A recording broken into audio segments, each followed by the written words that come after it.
Welcome to this Tutor to You Sociology topic video. In this video we will be examining Bowles and Gintos' view of education. In our last video we looked at Althusser and the role of education as an ideological state apparatus, controlling the way that students think in order to legitimise inequality.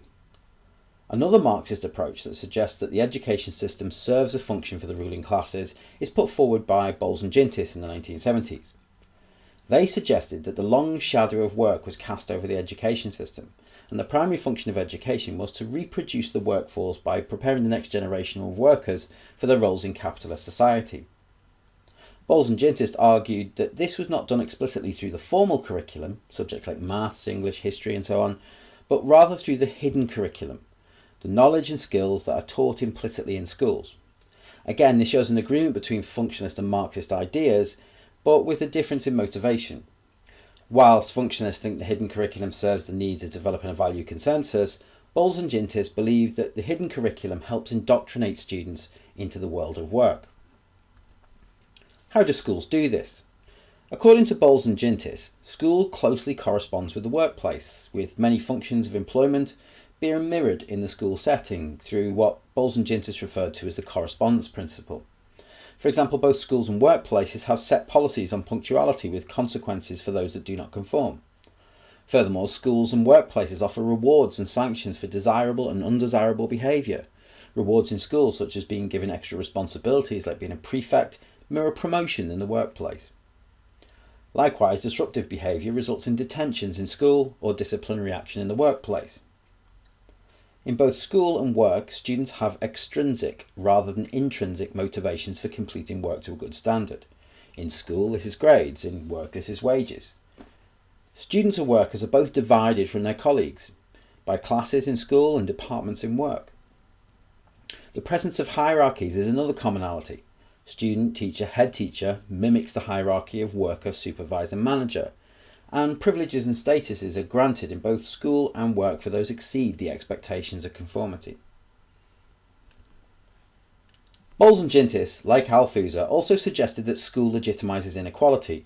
For them, meritocracy was also a myth, as from a very early age working class students would be socialised into roles that would mean they ended up in working class jobs, while students from other social classes would be given higher status, like being a prefect, based not on their ability but on their cultural characteristics. As the education system favours the middle and upper classes through its construction, it's students of those classes that are most likely to fit in and excel, thus ending up in higher status positions in society. This mirrors the functionalist concept of role allocation outlined by Davis and Moore, but while Bowles and Gintos argue it is unfair, Davis and Moore suggest it is down to greater natural ability of the middle classes. Now, we need to apply these ideas to contemporary education to show a deeper understanding of Bowles and Gintos' work. We mentioned uniform policies earlier in this series as passing on norms and values, but Bowles and Gintos would argue that uniforms often mirror the dress codes of the workplace. The presence of hierarchies has been given extra credence with the Conservatives' proposals to give teachers back disciplinary powers in their manifesto for the 2019 election. Another contemporary application has been the development of academies and their closer links to specialist areas of work and study. While the growth of vocational education through university technical colleges, reforms to BTEC and the apprenticeship levy all demonstrate the way in which education is becoming closer to resembling the workplace.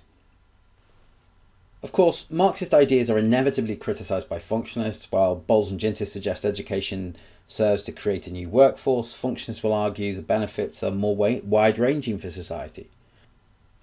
Bowles and Gintos' work also depends upon blind acceptance of what is being taught. Do all students conform? Are students passive puppets? We'll look at the work of Paul Willis on this point in a future video. And finally, if school does mirror work with the intention of producing workers, why are so few students equipped with the skills to go straight into work from school? Why are there training schemes and unpaid internships to give students the skills they lack upon completing their education? Although a counter-argument to this is that programs such as unpaid internships actually benefit capitalism because it is essentially free labour. Now that concludes this video on the views of Bowles and Gintos on the education system. Thank you very much for watching.